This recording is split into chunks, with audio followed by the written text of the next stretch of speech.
Assalamualaikum warahmatullahi wabarakatuh.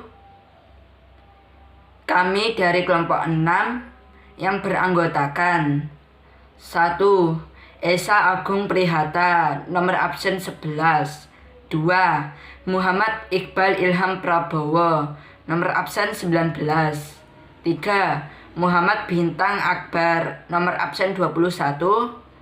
Dan Naufal Maulana, nomor absen 24, akan mempresentasikan suku Samin.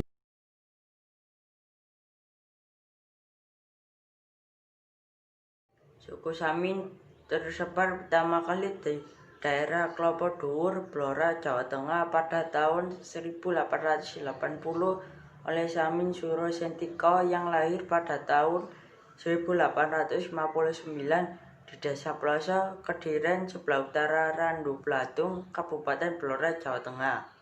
Samin Suro Sentiko masih kerabat keturunan Pangeran Kusumoningayu atau Kanjeng Pangeran Arya Kusumo Winahyu. Ayahnya bernama Raden Surowijoyo yang dikenal sebagai Samin Sepuh dan bekerja menjadi brahmacara untuk kepentingan orang banyak yang miskin di Bojonegoro. Nama Samin sendiri aslinya adalah Raden Kohar yang diubah menjadi Samin. Pergerakan suku ini pun telah berkembang di dua desa hutan kawasan Randu Blatung, Blora, Jawa Tengah. Dengan cepatnya pergerakan ini terus menyebar ke daerah lainnya, mulai dari pantai utara Jawa sampai ke seputar hutan di pegunungan Kendeng Utara dan Kendeng Selatan, atau di sekitar perbatasan provinsi Jawa Tengah dan Jawa Timur dengan peta yang ada sekarang. Masyarakat Samin yang masih keturunan para pengikut Samin Surantiko mengajarkan sedulur sikap di mana dia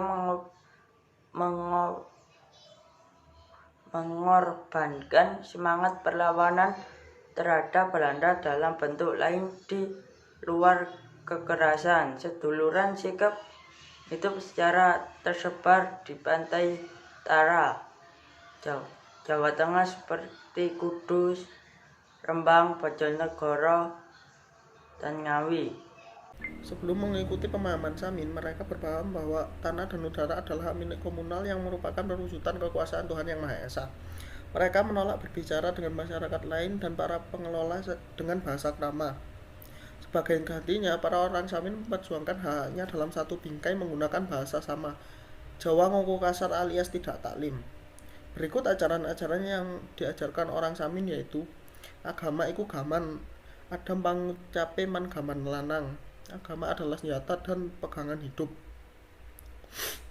Ojo drengki srei tukar padu dapen kemarin ojo kutil suput bedong nyolong. Jangan mengganggu orang, jangan bertengkar, jangan suka iri hati, jangan suka mengambil milik orang lain. Sabar lan trokal empun ngantos drengki srei, empun ngantos rios sopodo, empun ngantos pindhek kutil suput bedong nyolong. Napa malih bedong colong, napa milik balang nemu barang ten dalem mawon kula. Berbuat sabar dan jangan sombong, jangan mengganggu orang, jangan takabur, jangan mengambil milik orang lain apalagi mencuri. Mengambil barang sedangkan menjumpai barang tercecer di jalan jauhilah. Wong urip kudu ngerti uripe sebab urip siji digawa selawase. Manusia hidup harus memahami kehidupannya sebab hidup sama dengan roh hanya satu dan dibawa abadi selamanya. Wong enom mati uripe titip sing urip. Bayi udo nangis ngger iku sukma ketemu raga. Dadi mulane wong niku mboten mati. Nek nggal sandangan niku nggih. Kedah sabar lan rokal sing dirah turune. Dadi wong selawase dadi wong. Kalau anak muda meninggal dunia, rohnya dititipkan ke roh yang hidup. Bayi menangis itu tandanya roh bertemu dengan raga. Arena itu roh orang meninggal tidaklah meninggal, hanya meninggalkan pakaiannya. Manusia harus hidup sabar dan tawakal untuk keturunannya. Jadi roh itu tidak mati melainkan berkumpul dengan roh yang masih hidup. Sekali orang itu berbuat baik, selamanya akan menjadi orang baik. Pangucape saka 5 bendelane. Ana 7 lan pangucap saka 9 bendelane ana 7. Ibaratnya orang berbicara dari angka 5 berhenti pada angka 7. Dengan kata lain merupakan syarat atau simbol bahwa manusia berbicara harus menjaga mulut. Upacara keagamaan. Masyarakat Samin upacara kelahiran. Kelahiran menurut masyarakat Samin adalah sesuatu hal yang dianggap biasa, membawa nama sendiri-sendiri.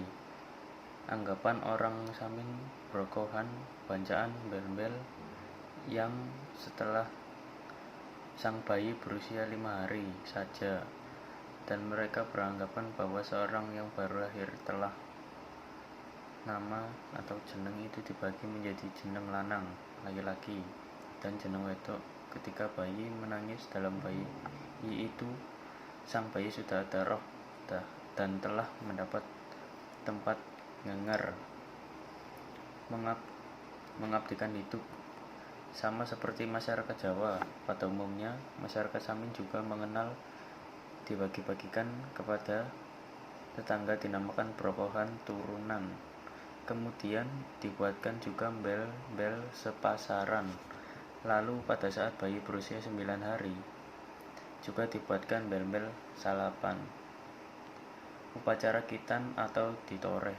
Masyarakat Samin sebenarnya tidak mengenal khitan atau sunat. Mereka mempunyai pandangan mengapa anggota tubuh sudah ada sejak lahir harus dikurangi atau dihilangkan. Akan tetapi dalam kenyataan sehari-hari, seorang anak laki-laki yang sudah menginjak masa balik juga disunat sebagai laki-laki yang beragama Islam. Disadari atau tidak, ajaran masyarakat Sikep mengandung beberapa norma yang terpancar dari tingkah laku masyarakat Sikep itu tersendiri. Antara lain, norma adat. Kehidupan masyarakat Samin sangat kental dengan tradisi adat seperti yang telah diajarkan oleh leluhur mereka, dan ajaran yang diterapkan dalam masyarakat tersebut yang terdapat dalam kelima prinsip dinilai telah cukup sebagai pedoman dan mengatur kehidupan mereka. Norma hukum. Meskipun tidak ada hukum yang pasti sebagai pengatur masyarakat Samin seperti hukum yang telah kita kenal sekarang yang dapat kita jumpai dalam kitab undang-undang hukum, tetapi sesungguhnya aturan hukum itu tersirat dalam kelima prinsip masyarakat tersebut. Dan apabila prinsip-prinsip itu dilaksanakan dengan baik, itulah norma hukum yang sesungguhnya. Norma kesusilaan. Norma kesusilaan dalam masyarakat Samin tercermin dari prinsip mereka. Misalnya dalam hal perkawinan mereka mengenal prinsip siji kanggo salawase, artinya satu untuk selamanya. Serta kelima prinsip tersebut yang secara tidak langsung menyimpan norma kesusilaan. Interaksi kepercayaan orang Samin dengan masyarakat sekitar, khususnya yang ada di desa Klopo Dhuwur dan Sambung Rejo, cukup baik dan akrab, terutama terhadap sesama masyarakat Samin dan juga terhadap agama lain dan masyarakat lain. Karena ajaran Samin menganggap semua agama yang ada dan yang dianut banyak orang adalah baik, dan kepercayaan yang dianutnya juga baik. Bahkan dikatakan setiap manusia derajatnya sama. Tidak boleh menilai orang lain, tetapi menilailah diri sendiri. Mereka tidak mengganggu agama lain, sehingga orang lain juga tidak mengganggunya. Dan ajaran mereka yang paling menonjol adalah tentang budi pekerti dan menciptakan suatu kerukunan. Kami akhiri. Wassalamualaikum warahmatullahi wabarakatuh.